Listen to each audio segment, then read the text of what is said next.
$12 billion. That is the number FIFA has built its future around. 12 billion in projected revenue. 12 billion in sponsorships, broadcasting deals, hospitality packages, licensing agreements, ticket sales, and commercial partnerships spread across every corner of the football world. For years, FIFA believed the 2026 World Cup would become the most profitable sporting event in human history, a tournament larger than anything football had ever attempted before. 48 teams, 3 host nations, 16 host cities, billions of viewers, and a financial model that was supposed to prove football had become the most powerful commercial force in global sports. The plan looked perfect. The contracts were signed. The sponsors committed billions. Broadcasters secured rights years in advance. Cities invested enormous sums preparing for millions of visitors. Everything appeared to be moving exactly according to schedule, until reality started arriving. Not through one disaster, not through one scandal, not through one catastrophic mistake, but through dozens of small pressures emerging at exactly the same time. And that is how large institutions get into trouble, not because of one problem, but because manageable problems begin reinforcing each other. And suddenly, a model that looked unstoppable starts looking fragile. The story of FIFA's $12 billion bet is not really about football. Football is the easy part. The difficult part is everything surrounding football: the politics, the economics, the logistics, the expectations, the assumptions.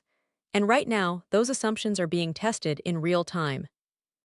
Because every billion-dollar projection depends on something far more important than money. It depends on confidence. And confidence is becoming harder to maintain. To understand why, we need to understand how the $12 billion machine was built in the first place. The largest piece of FIFA's commercial empire comes from broadcasting.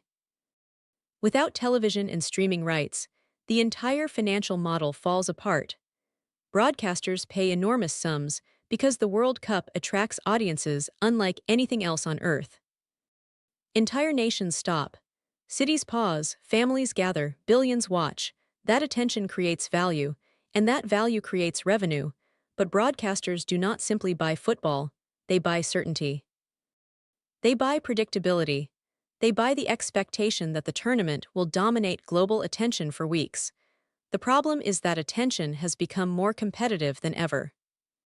Every entertainment company in the world is fighting for the same audience.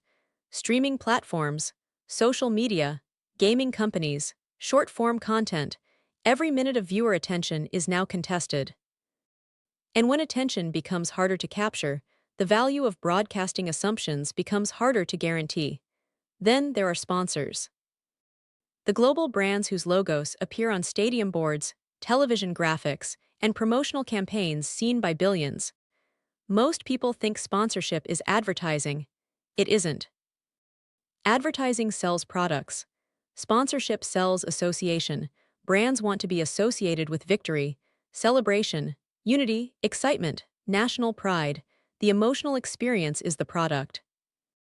And emotional experiences can change quickly.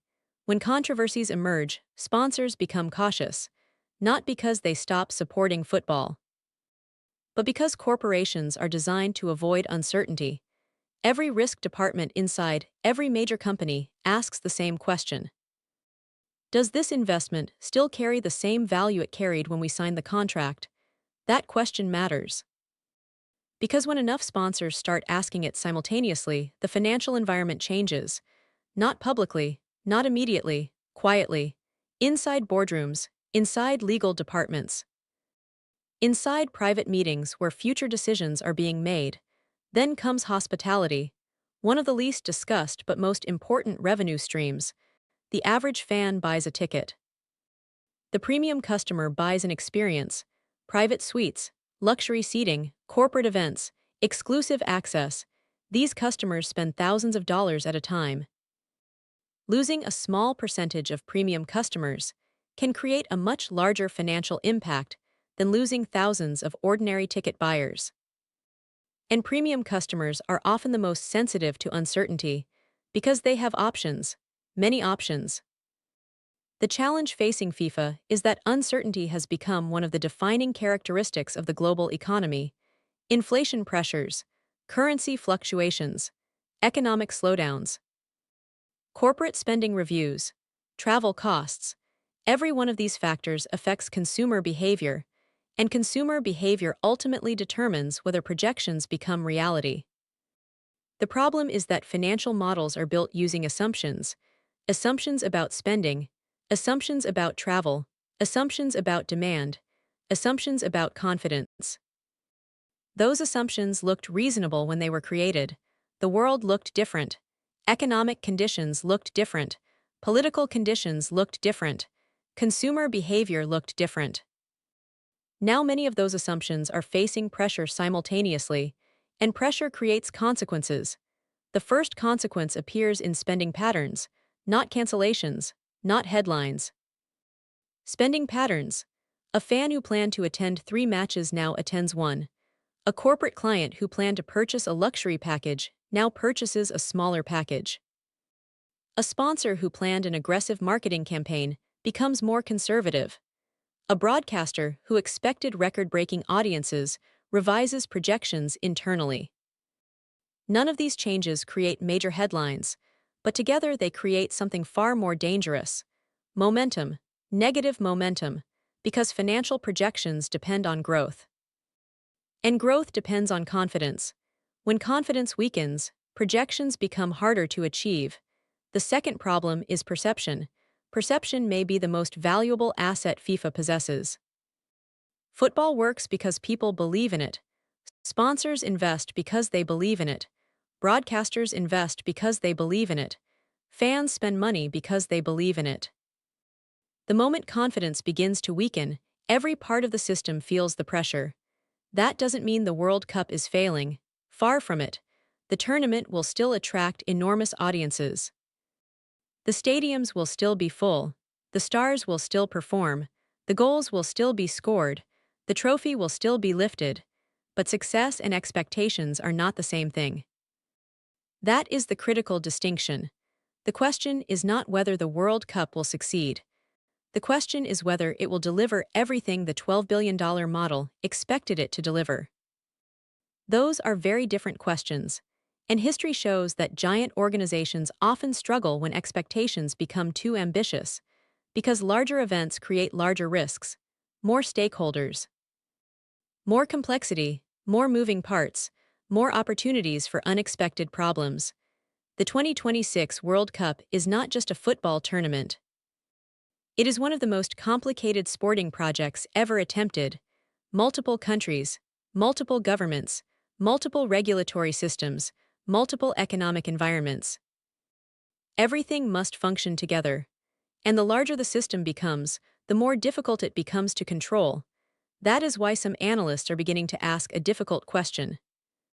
Has FIFA become too dependent on perpetual growth? Every tournament is expected to be bigger than the last. More viewers, more sponsors, more revenue, more expansion, more commercial activity.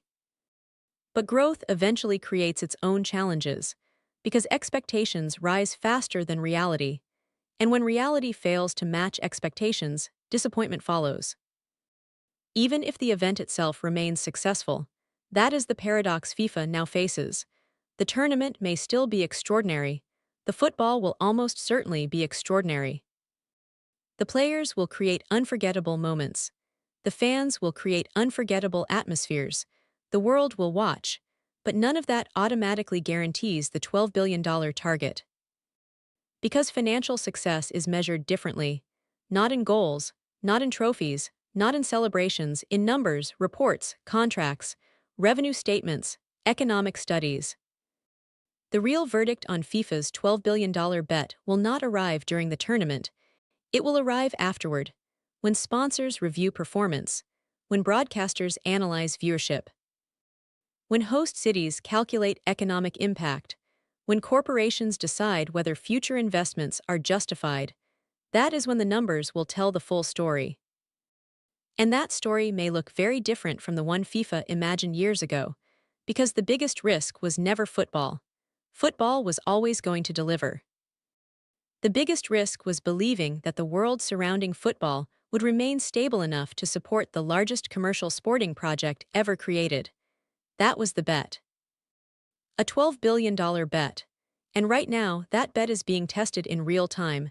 Not on the pitch, not in the stadiums, but in boardrooms, in financial reports, in sponsorship reviews, and in the decisions that will determine how the future of football is built.